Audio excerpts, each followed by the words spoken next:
요즘 내 집 마련 너무 어렵다. 부동산 가격이 너무 많이 올라가니까 빚내서 집 사라고 했던 경우도 있었는데 이게 또 너무 네. 과열되니까 제발 빚내서는 집 사지 마세요. 빚도 자산이 될 수 있어요. 음. 꼭 자산이 되는 건 아니에요. 아, 되게 어렵긴 하다. 그래서 오늘의 주제는 빚과 부동산의 상관관계입니다. 무주택자가 집을 사는 비율이 41%에서 31%로 최근 7년 새에 굉장히 많이 떨어졌다라고 하는데요. 네, 예.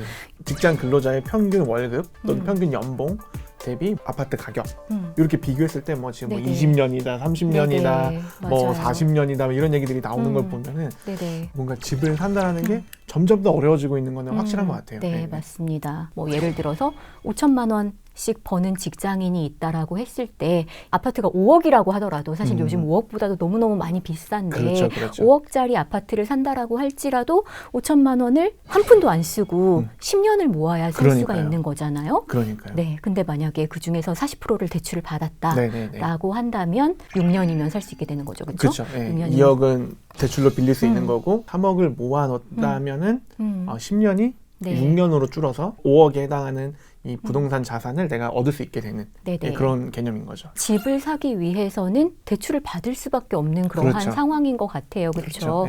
네. 빚이라고 하면 사실은 되게 이제 좀 안 좋은 그렇죠. 좀 그런 느낌이 들기는 해요. 우리 맞아요. 막 빚쟁이라고 네. 얘기를 맞아요, 하고 맞아요. 그렇죠. 네. 그럼에도 불구하고 대출이라는 거가 꼭 나쁜 것만은 아니다. 네. 근데 그러면 우리가 빚도 네. 자산이라고 생각할 수 있는 건가요? 빚도 자산이 될 수 있어요. 음. 꼭 자산이 되는 건 아니에요. 네. 왜냐면은 대출 받아가지고 먹고 놀고 여행 가고 쇼핑하고 다 네네네. 썼어요. 네. 그렇다라고 한다면 그거는 그 빚은 자산이 될 수가 없어요. 그렇죠? 근데 하지만 대출을 가지고 장기적으로 가치를 가져다주는 집을 사가지고 집값이 오를 수도 있겠고요. 그 다음에 이제 투자 목적으로 샀다라고 얘기를 한다면 뭐 월세를 받거나 그렇죠. 그러한 가치가 은행 대출 이자보다 높다라고 한다면 집을 사는 게 더 맞는 얘기가 되겠죠. 그렇죠. 그렇죠? 네.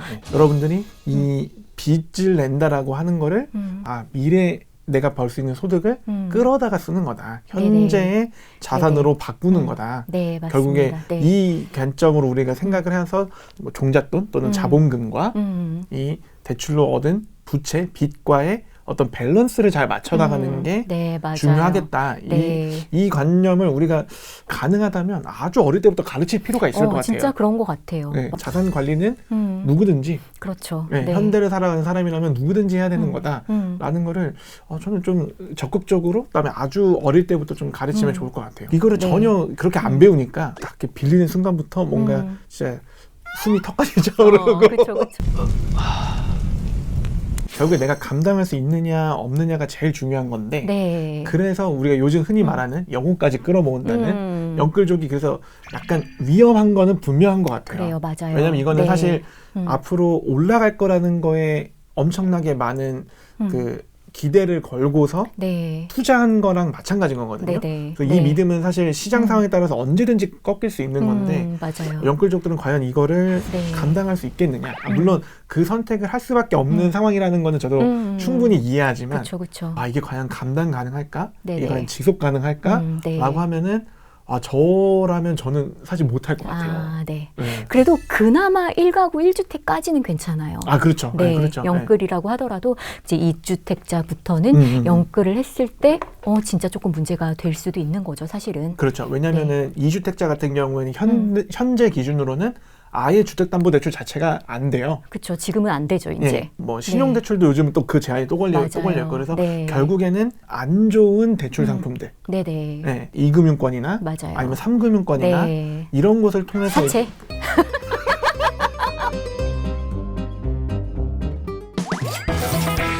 내가 집을 살 때는 주택담보대출이라는 것을 받게 되는데 그렇죠. 은행에서 지금은 이제 대출이 안 나온다 이런 얘기를 우리가 지금 하고 있잖아요. 네, 맞아요. 뭐 DSR 규제라는 거가 이제 최근에 생긴 것이기는 한데 사실은 은행에서 원래부터도 LTV하고 DTI라는 거는 있었죠. 그렇죠. 이 LTV라는 거는 이 집을 보고 빌려주는 그럼요. 거니까 네. 이 집의 가치 대비해서 일정 금액까지는 내가 돈을 빌려주겠다. 네네네. 왜냐하면 네가 돈을 못 갚는다라고 할지라도 나는 이 집을 경매 처분해가지고 그렇죠. 돈을 회수할 수 있으니까. 그렇죠, 그렇죠? 그렇죠. 네. 그래가지고 집의 가치 대비해서 몇 %만큼 몇 프로인가요? 한 40% 되나요, 요즘? 규제가 네. 심한 지역은 40%, 네네. 중간 정도는 한 50%. 네네. 뭐 무주택자고 생애 최초면 10% 포인트 더 전문가시네요. 올라가서 네.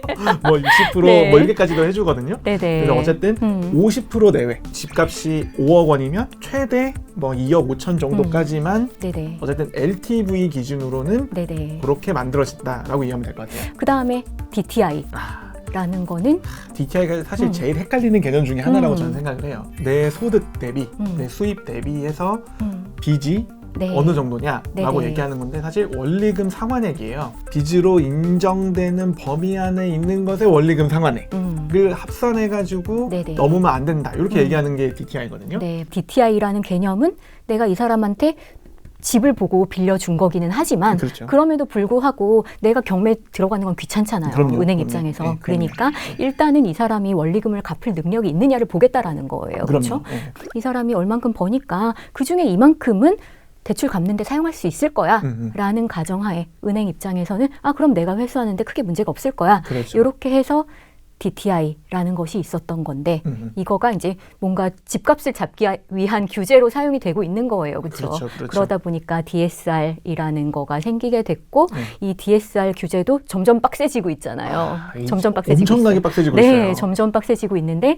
지금 상황은 어떤가요? 모든 원리금을 다 합치게 되는 거죠? 예, 이게 모든 거, 뭐 자동차 할부금이든 뭐든 다 포함해가지고 규제하겠다라고 하는 게 DSR이어가지고 네네. 그러니까 DTI가 제일 헷갈리는 것 중에 하나라고 저는 네, 생각해요. 맞아요. DTI하고 DSR하고 굉장히 헷갈리죠. 진짜 그렇죠? 헷갈려요. 네, 네, 헷갈려요. 정말 헷갈리는 것 중에 근데 하나입니다. 뭔가 DSR 규제 대상이 아닌 경우에는 LTV와 DTI만 적용을 받는 거지만 그렇죠. 근데 DSR 규제 대상이 되는 경우에는 LTV, DTI, DSR DSR 규제를 다 다 받게 받게 되는 된다라는 것이고 네. 2020년 기준으로는 DSR 1단계라고 얘기를 해가지고 6억 이상 대출, 주택담보대출인 경우 또는 신용대출이 1억 원 이상, 1억 원을 초과하는 경우 이 둘 중 하나 걸리는 경우에만 DSR까지 규제를 받았어요. 그렇죠, 그렇죠. 근데 2022년 1월부터 DSR 규제 2단계가 2단계로 들어갔더라고요. 바뀌었죠. 네. 그러면서 2단계가 되면서부터는 총 대출액이 2억 원 이상인 경우. 무조건. 네. 네네. 종류와 관계없이. 네, 맞아요. 종류와 관계없이 총 대출액이 2억 원 이상인 경우에는 또 이 DSR 규제를 받게 됐고 올해 7월부터는 또 DSR 3단계로 바뀐다라고 해요. 그래서 DSR 3단계가 되면 총 대출액이 1억 원만 넘어도 그때부터는 무조건 이 세 가지를 다 적용을 받게 되는 그렇죠. 그러한 상황이 된다. 정말 대출 받기도 어려워진 거죠. 그러니까 네. 이게 진짜 격세지감이라는 걸 많이 느끼게 되는 게 진짜 빚내서 집 사라. 네, 맞습니다. 주택시장이 네. 너무 가라앉아 있다고 네네. 빚내서 집 사라고 했던 경우도 있었는데 네, 맞아요. 요즘은 이게 또 너무 네. 과열되니까 네네. 제발 빚내서는 집 사지 마세요. 네, 맞아요. 뭐 이렇게 막 바뀌는 거를 그래서 보면은 지금은 뭔가 대출도 능력인 시대가 된 거예요. 그러니까요. 왜냐하면 이 대출 원리금을 커버할 만큼 소득이 있어야 된다라는 그렇죠. 네. 뜻이니까, 그렇죠? 그렇죠. 그래서 대출 받는 거 역시 능력이다라는 세대가 됐고, 그러니까 참 이런 걸 생각을 해보면 참 집 살 기회는 많았다. 그렇게 따지면 사실.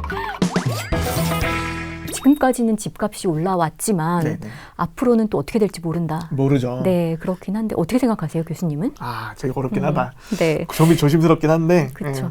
어떻게 보면 이미 올해 약간은 거래량이 줄었다라는 얘기들이 있더라고요. 네, 맞아요. 저는 저거에 대해서 직접적으로 의견을 내기보다는 네네. 사실 그걸 모르기도 하고요. 그렇죠. 모르죠. 사실은. 모르기도 하고. 네. 어떻게 알겠어요, 우리가? 네. 여러분 그게 제일 중요해요. 알면은 여기 안 있어요. 그렇죠. 그렇죠. 우리가 매일 알면은 여기 안 모르죠. 있어요. 네. 근데 확실한 건 뭐냐면 우리나라에만 있다라고 알려진 네. 전세라는 제도 있잖아요. 네네. 여러분들 잘 생각해보시면 전세라는 제도가 왜 워킹할까?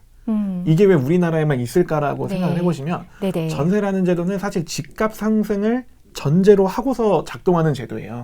네, 맞아요. 네. 네. 그래서 이게 참 아까 말씀드린 어렵다라고 얘기하는 포인트가 무주택자가 어쨌든 집을 어딘가에 새들어서 살아야 되는데 네네. 월세보다는 전세가 훨씬 더 안전하다고 생각을 네. 하고 네네. 그러면 전세 비율이 높아지면 좋은데 전세가 유지되기 위해서는 집값은 올라가야 돼요. 네네. 그러니까 이게 정말 조금이라도 무주택자가 안정적인 주거 환경을 마련하기 위해서는 꾸준한 주택 가격 상승이 필요해요. 그러니까 이게 참 아이러니인 네네. 거죠. 네. 그래서 이 전세라는 제도 자체가 분명히 긍정적인 면도 있지만 부정적인 면도 있다라고 네. 그렇게 해서 얘기를 하는 거죠. 그렇죠? 그렇죠. 예, 맞습니다. 네. 근데 이게 또 집값이 떨어지면 사람들이 또 안 사요. 아, 그게 또 네, 그게 문제죠. 문제예요. 그 워렌 버핏이 한 얘기가 관심을 가져야 될 때는 다른 사람들이 관심을 안 가질 때다. 왜냐하면 다른 사람들이 관심을 가질 때는 이건 너무 비싸기 때문에 살 수가 없는 거예요. 그럼요. 네, 근데 또 이게 집값이 떨어지게 되면 또 이제 사람들이 또 정작 사야 되는 상황이 왔음에도 불구하고 혹시 더 떨어지지 않을지 그럼요, 이러한 걱정이 그럼요. 사실은 또 안 들 수는 없거든요. 그럼요. 그러다 보니까 정말 사기가 쉽진 않다라는 거예요. 그러니까 네. 진짜 어려운 것 같아요. 결국에는 새 아파트를 구할 수 있는 가장 쉬운 방법은 저는 일단 청약이라고 생각해요. 물론 네, 맞아요. 확률이 너무 경쟁률이 너무 세니까 네. 가능성이 낮다라고 생각했지만 가능성이 0은 아니잖아요. 그렇죠. 네, 그러니까 청약을 노려보는 게 네. 끊임없이 노리는 게 네네. 기회가 있을 때마다 어쨌든 시도를 해서 노리는 게 가장 중요하다고 생각을 합니다. 네, 맞습니다. 그래서 그게 보통 그렇잖아요. 집을 살 때 그 누구나 뭔가 처음부터 돈을 다 내고 사기는 사실은 쉽지 않아요. 쉽지 않죠. 집값이 쉽지 너무 않죠. 비싼데. 네, 쉽지 그래서 않죠. 모두가 화장실만 내 집인 상태에서 시작을 하는 거예요. 그렇죠? 화장실만 내 집이다가 이제 부엌도 내 집이 되고 그럼요. 네, 그럼요. 방 한 칸 또 내 집이 되고 그럼요. 이렇게 점점 내 집을 넓혀가는 거죠. 그럼요. 네. 네. 근데 그럼에도 불구하고 화장실만 내 집이라고 할지라도 그렇죠. 그 안정감이 주는 거는 분명히 다르다. 그럼요. 쫓겨나면 네. 화장실에서 자면 되지. 네네. 아, 그럼 오늘 한 얘기를 종합을 해보면 결국엔 지금부터라도 어쨌든 차근차근 네. 준비하고 아까 빚이라든가 이런 거를 적절히 네. 뭐 어쨌든 규제가 허용하는 네. 범위 안에서일 네네. 테니까 네네. 열심히 내 돈도 모으고 네네. 그다음에 빚도 적절히 활용해서 집을 사고 싶어하는 모두가 그런 집을 살 수 있는 날이 오면은 저는 좋을 것 같아요. 맞습니다. 네. 그러기 위해서 뭐 일단은 저축도 해야 될 것이고요. 청약도 해야 될 것이고요. 네네. 그다음에 뭔가 대출에 대해서도 너무 두려워하지 말고 분명히 이 빚이라는 것도 자산이 될 수 있잖아요. 자산이 될 수 있으니까 그렇죠. 필요한 경우에는 대출을 받아가지고 물론 대출을 안 주는 게 문제야 지금은. 네. 대출을 안 지금은 주는 그게 게 문제죠. 네, 네. 대출을 안 주는 게 문제지 대출 받을 수 있다라고 한다면 네네네. 대출도 받아가지고 그렇게 모두가 집을 가질 수 있는 그날이 됐으면 좋겠습니다. 네. 네, 그럼 다음 시간에 더 알찬 내용으로 찾아뵙겠습니다. 해피 설스데이 좋아요, 댓글, 구독, 알림 설정 부탁드리겠습니다. 부탁드립니다. 감사합니다. DSR 규제라는 거가 이제 최근에 생긴 것이기는 한데